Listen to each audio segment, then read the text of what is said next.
नुमाइंदा जियो न्यूज़ एजाज सैयद हमारे साथ हैं और उनसे हम ज़रा डिटेल में पता करते हैं कि एक्चुअली कहाँ तक इन्वेस्टिगेशन पहुंची है। एजाज, अरशद शरीफ कत्ल की तफ्तीश के लिए बनाई गई जो पाकिस्तानी टीम है वो कीनिया का दौरा कर चुकी है और तासुर ये बन रहा है कि उन्हें बहुत कुछ पता चला है और कीनियन हुकाम जो हैं वो मतलूबा ताउन करते तो और भी कुछ मिल जाता। तो कोई हतमी मौक़िफ़ बना है उनके पास, ऐसा कुछ है कि कोई कंक्लूसिव बात हुई हो कि दिस इज़ व्हाट हैपेंड? जी बहुत बहुत शुक्रिया।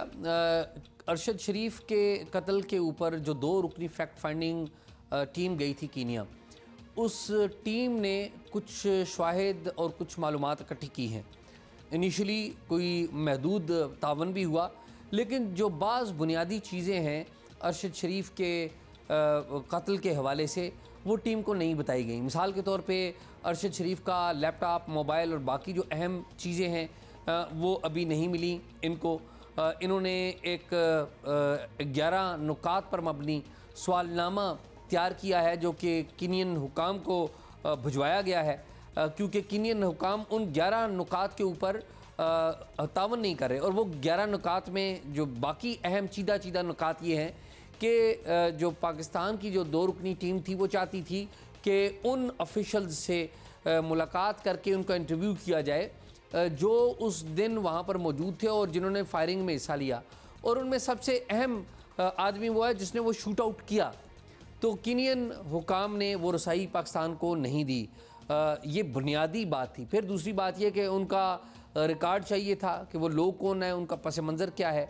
फिर वो जो 2 पाकिस्तानी वहाँ पर मौजूद हैं उनके हवाले से भी कुछ तावन इन्हें दरकार था, तो वो तावन नहीं मिला। ताहम मज़ीद सवालात ज़रूर पैदा हुए हैं, मज़ीद सवालात पैदा हुए हैं और वो जो 2 पाकिस्तानी हैं वो बड़े इन्फ्लुएंशियल हैं, बड़े क्लोज़ हैं कीनियन हुकाम और इस्टेब्लिशमेंट के साथ भी। अब ये बताइएगा, अब कीनियन हुकाम माने ना माने, लेकिन पाकिस्तानी हुकाम और वज़ीर दाखिला भी क्लियर कर चुके हैं कि कत्ल का वाक़या था। तो क्या पाकिस्तानी हुकाम इस बात पे क्लियर हैं कि ये प्लानिंग करके कत्ल किया गया इन्हें, या फिर मिस्टेक इन आइडेंटिटी का केस भी शायद हो सकता है? इस बारे में कुछ क्लैरिटी आई है?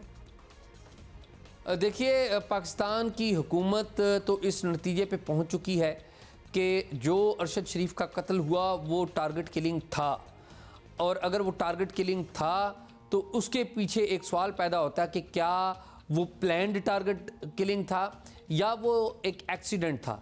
और अगर वो प्लान्ड टारगेट किलिंग था तो उसकी प्लानिंग कहाँ पर हुई है, इस बात का पता करना बहुत ज़रूरी है। क्या इसकी प्लानिंग कीनिया में हुई है, पाकिस्तान में हुई है, किसी और जगह पे हुई है, दुबई में हुई है, किसी और जगह पे हुई है?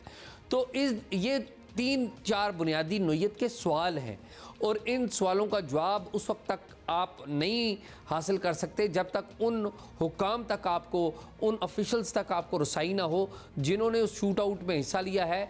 और उनमें से बताया ये जा रहा है कि एक जो एहलकार है कीनियन पुलिस का वो ज़ख्मी भी है, तो उसका बयान लेना भी बहुत ज़रूरी है।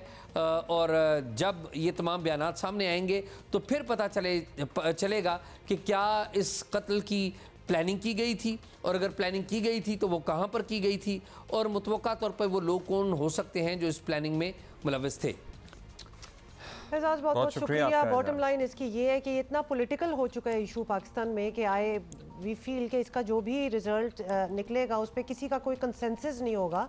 रिजर्वेशंस रहेंगे, everybody will have their reservations and their 2 cents in it as well. लेकिन अभी भी ऑब्वियसली लेकिन कोई क्लैरिटी ज़रूर आनी चाहिए। और सबसे ज़्यादा, चलें हम जर्नलिस्ट कम्युनिटी तो कंसर्न्ड हैं ही, लेकिन अरशद साहब की फैमिली, उनका तो हक़ बनता है ना कि पाकिस्तान के लिए इतना अरसा उन्होंने काम किया है, बहुत से लोगों की आवाज़ बने रहे हैं, बहुत से लोग उनको पसंद करते थे। किसी को इख्तिलाफ हो सकता है उनके नुक्ता नज़र से, उनके नज़रिए से, लेकिन certainly at the same time बहुत लोग उन्हें चाहते भी थे